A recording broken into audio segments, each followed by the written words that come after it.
Have you ever thought that, or across your mind, that the green principles of renovation would be more expensive than the conventional construction? If so, then this video will help you identify that this is not the case, that building green is not more expensive than a conventional construction. Moreover, this video will teach you also that building green can be a lot beneficial to you in terms of health and in terms of saving money on the short run and on the long run. Hi, my name is Isam from ISD Architects. I'm the principal architect and senior designer at the firm. In this firm, we help our clients realize their dreams through our designs. You see that if you want to build, then there is a dream that you want to achieve. And our mission is to help you achieve this dream in its most glorious way and most realistic at the same time, but through enjoying the process, enjoying every step of the process, by predicting what's coming in your way, and by helping you building green, building sustainably, and have a good and actually excellent design. In this video, I'm going to make the claim that building green is not more expensive than conventional, that building green actually is much healthier, and that building green or renovating green can save you money as well.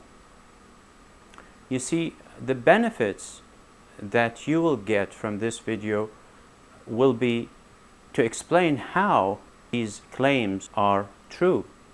First of all, let's move to the whiteboard in order to explain to you what I mean by the benefits that I've just mentioned. Benefit number one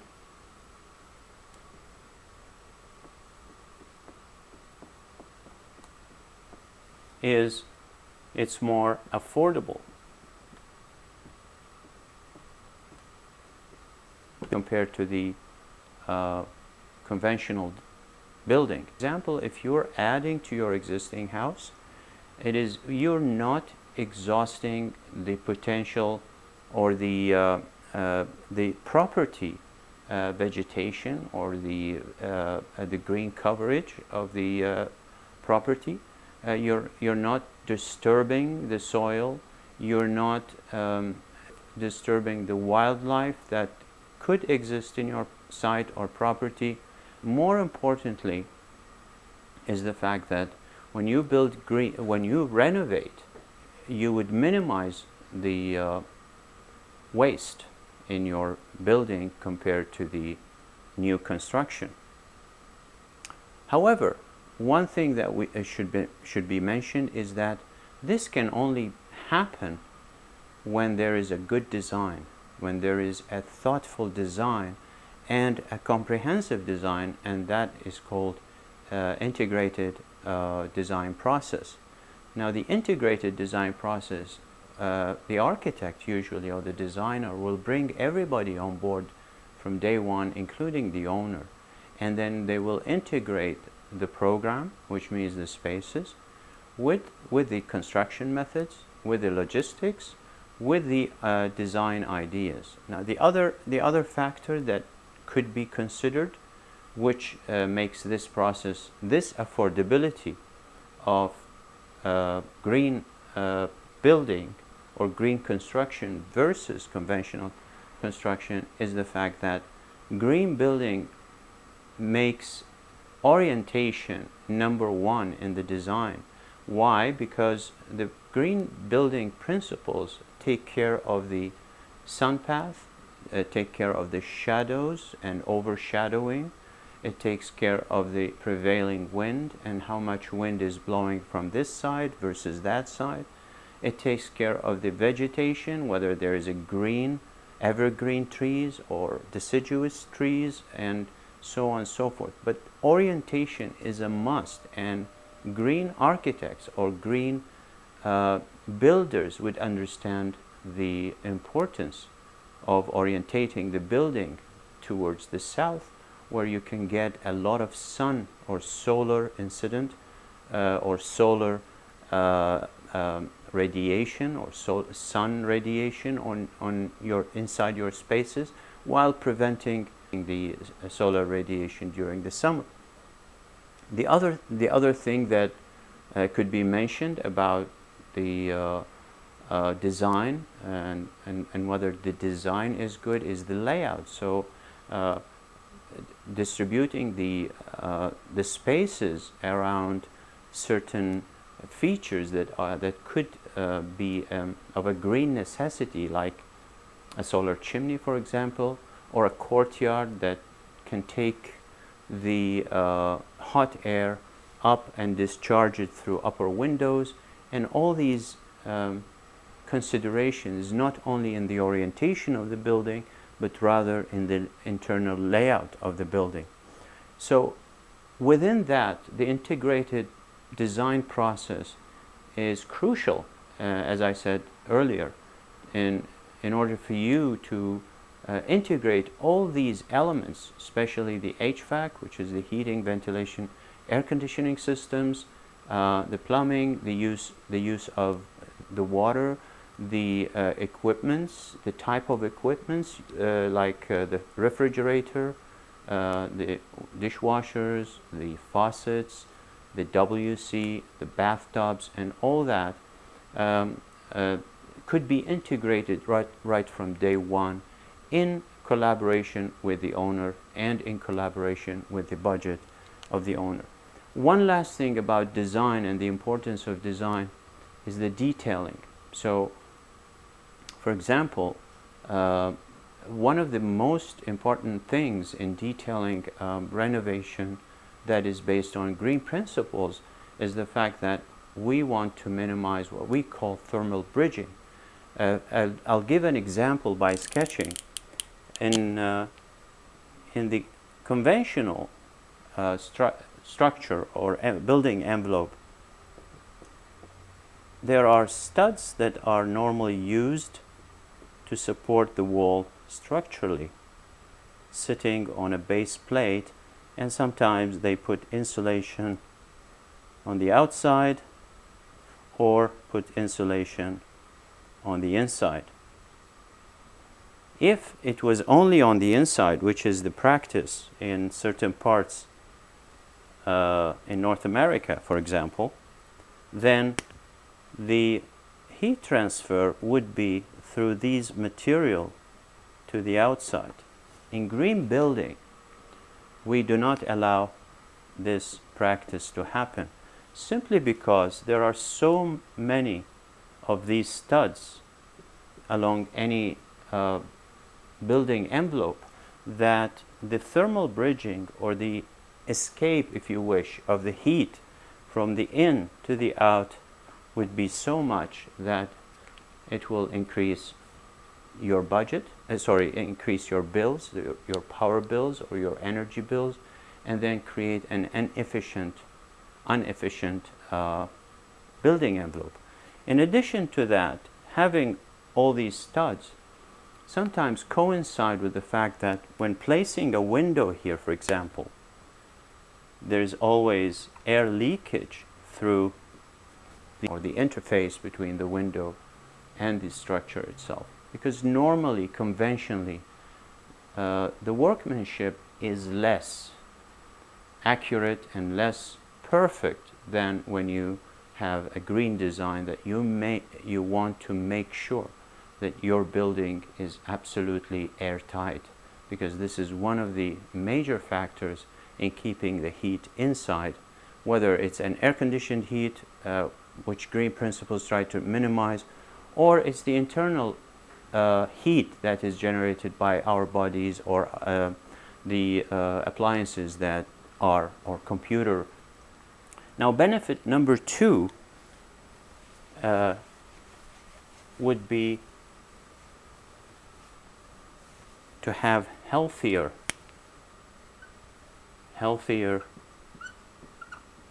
environment, or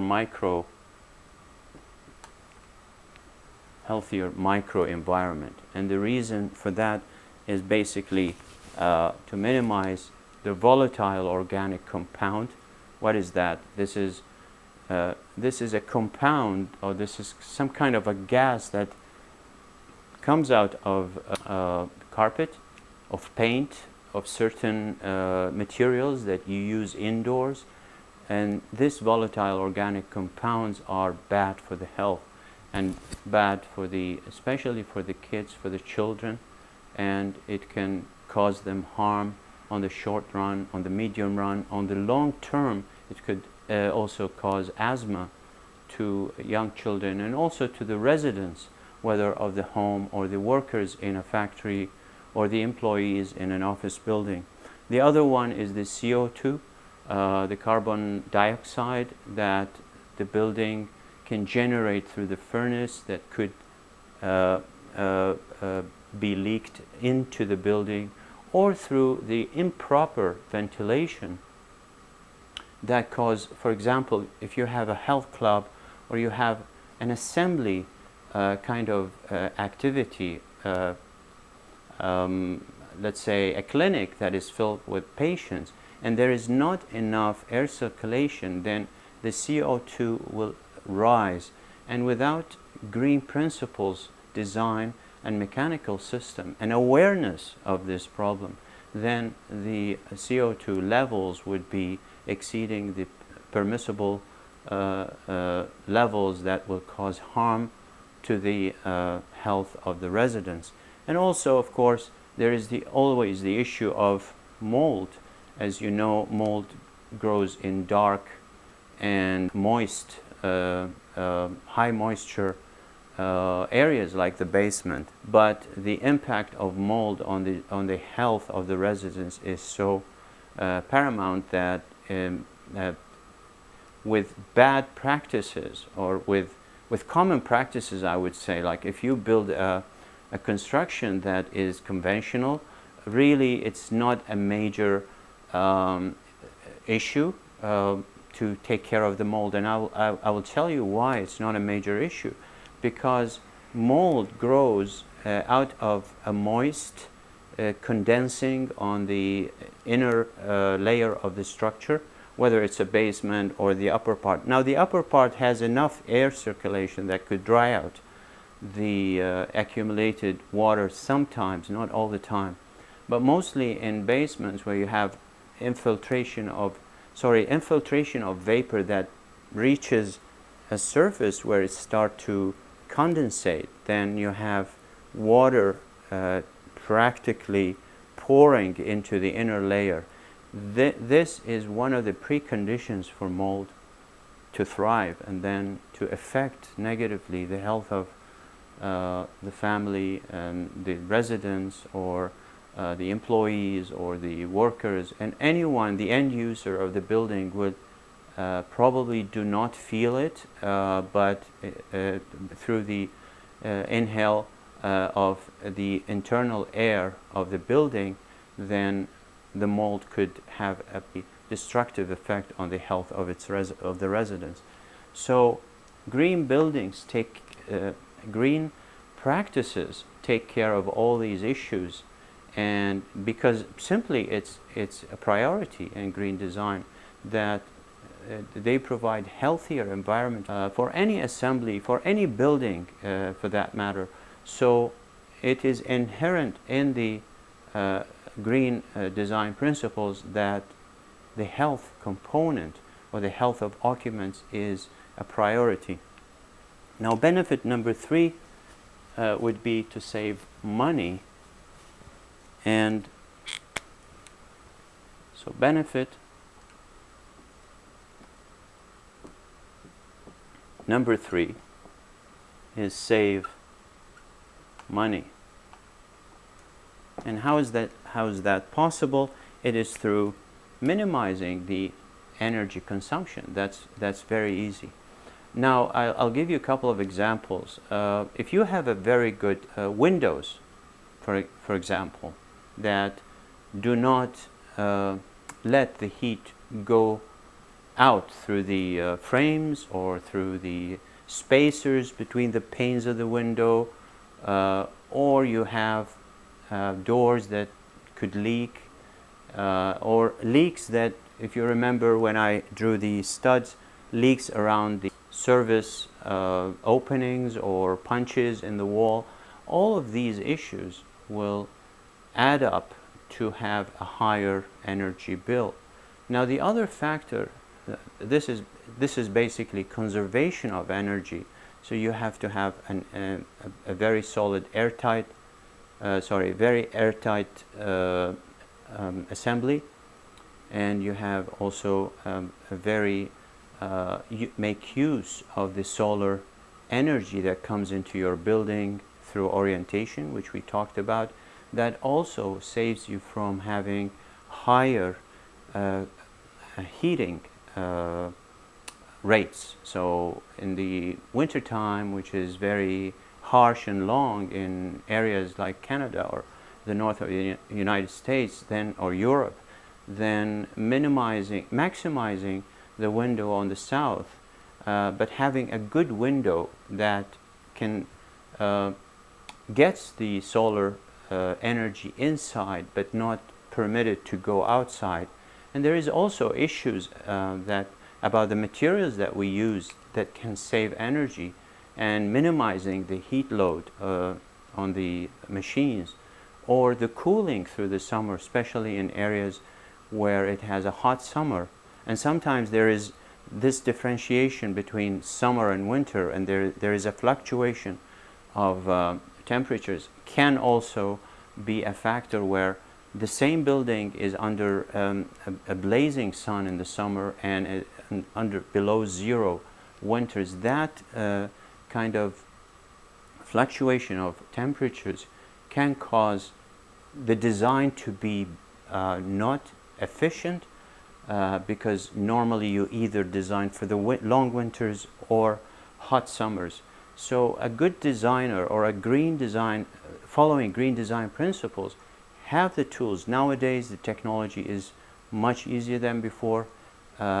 We can design the building so that it conserves energy in both seasons, and even if it was extreme cases like a very harsh winter and a very hot summer.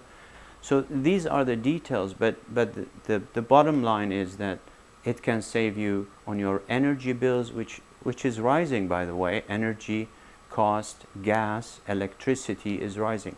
One other factor, for example, that will prove that green buildings or green renovations can save you money is the photovoltaics, or the solar panels, which can receive the sun radiation and turn it into electricity, turn it into power. Of course, we can calculate that and find out how much your need is throughout the day or throughout the year, and then accordingly design the photovoltaics in order to either provide part of your needs in terms of power, or to have a perfect scenario where you can eventually build a net zero home, in which the consumption of energy would be replaced completely throughout the year, or by the end of the year, with 100%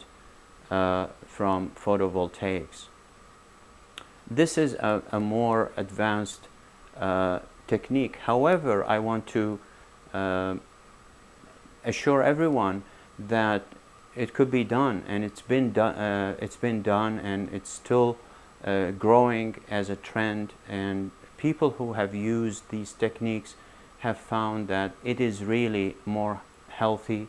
It can really be affordable. It can be really save them money on the short term and on the long term. Another example is that you know that when you get into the shower, for example, and you turn off the faucet, then you wait for about 1 or 2 minutes for the cold water to get through, and this is all waste in the drains.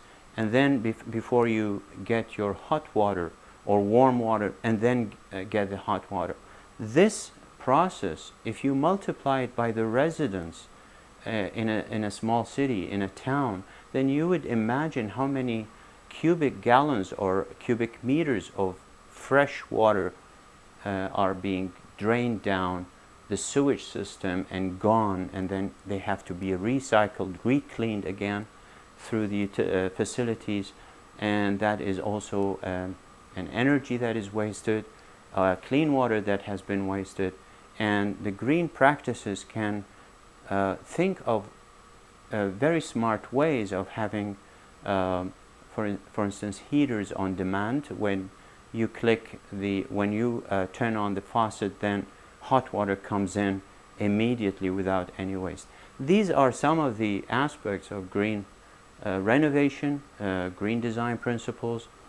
We have free reports that talks about the big mistakes the builder or homeowner or business owner can do when designing, either designing in the design process or constructing their buildings. And these are written in a report, so you will find the link of that report below this video. You can have your own copy of this report. It is valuable, in my view, for anyone thinking of building, not for the sake only of saving money, but for the sake of picking up on the best practices.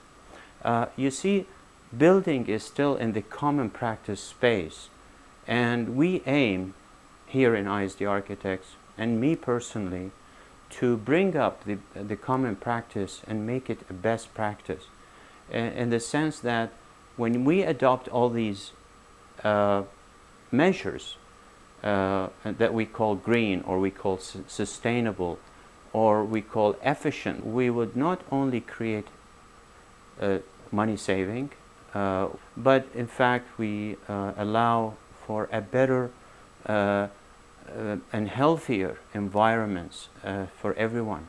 This is a major priority for architects in this day and age, and we look forward for increasing of green buildings. And I believe that you can, as a homeowner thinking of renovating, or a business owner thinking of expanding or topping up your office building, or even if you're building a new construction, then definitely we encourage you sincerely to consider green practice, because they are the best practices. They save you money, they are affordable and doable.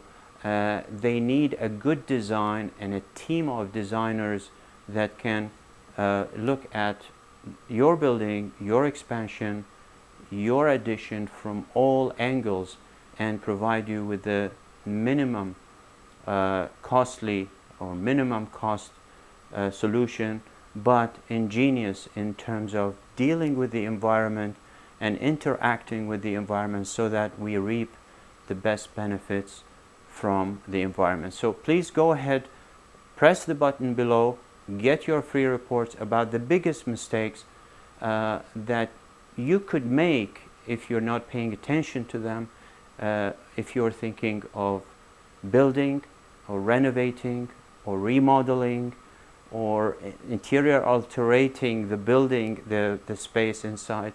And get your report, and then I'm certain that you'll find it invaluable for your experience. Thank you very much. This has been Isam from ISD Architects, wishing you all the best. Thank you.